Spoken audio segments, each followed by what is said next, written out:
All right, so you know that this is prayers in the midst of trials, and this is a Miktam of David.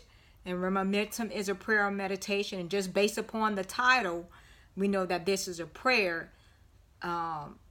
Unlike Psalm 56 was a meditation. So let's go to 1 Samuel chapter 24. Now it happened when Saul, verse 1. Now it happened when Saul had returned from following the Philistines, that it was told him, saying, take note, David is in the wilderness of En-Gedi. Then Saul took 3,000 chosen men from all Israel, and went to seek David and his men on the rocks of the wild goats. So he came to the sheepfolds by the road, where there was a cave, and Saul went in to attend to his needs. David and his men were staying in the recesses of the cave. Then the men of David said to him, this is a day of which the Lord said to you, behold, I will deliver your enemy into your hand, that you may do to him as it seems good to you. And David arose and secretly cut off a corner of Saul's robe. Now it happened afterward that David's heart troubled him, because he had cut Saul's robe. Verse 6, and he said to his men, the Lord forbid that I should do this thing to my master, the Lord's anointed, to stretch out my hand against him, seeing he is anointed of the Lord. So David restrained his servants with these words, and did not allow them to rise against Saul. And Saul got up from the cave and went on his way.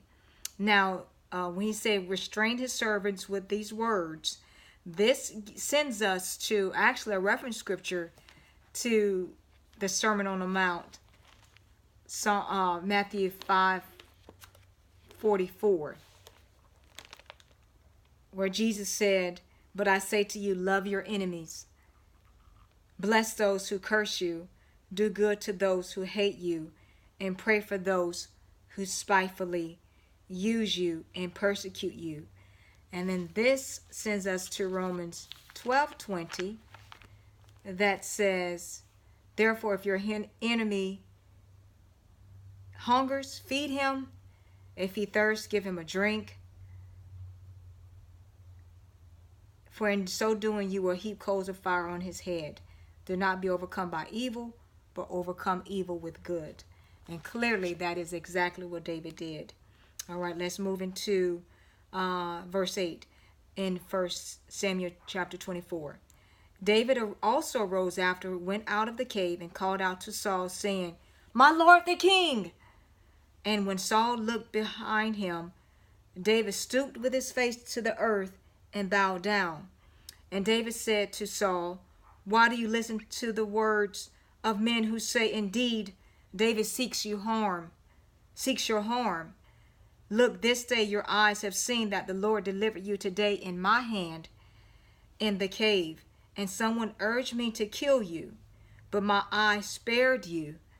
And I said, I will not stretch out my hand against my Lord, for he is the Lord's anointed.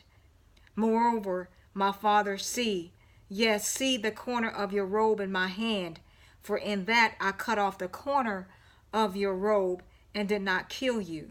Know and see that there is neither evil nor rebellion in my hand, and I have not sinned against you, yet you hunt my life to take it.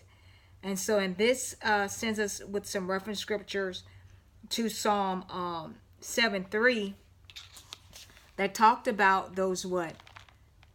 O Lord my God, if I have done this, if there is iniquity in my hands, about those hands. Those hands are very important. All right, are you quick to shed innocent blood?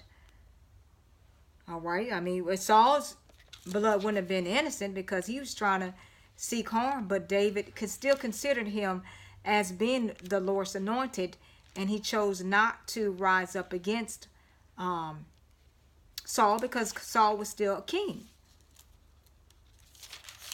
All right, and then it also sends us to Psalm 35:7 that says, for without cause they have hidden their net for me in a pit, which they have dug without cause for my life.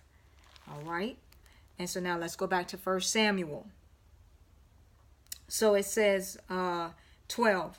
Let the Lord judge between you and me, and let the Lord avenge me on you. But my hand shall not be against you. As the proverb of the ancients say, wickedness proceeds from the wicked. But my hand shall not be against you. After whom has the king of Israel come out? Whom do you pursue? A dead dog? A flea?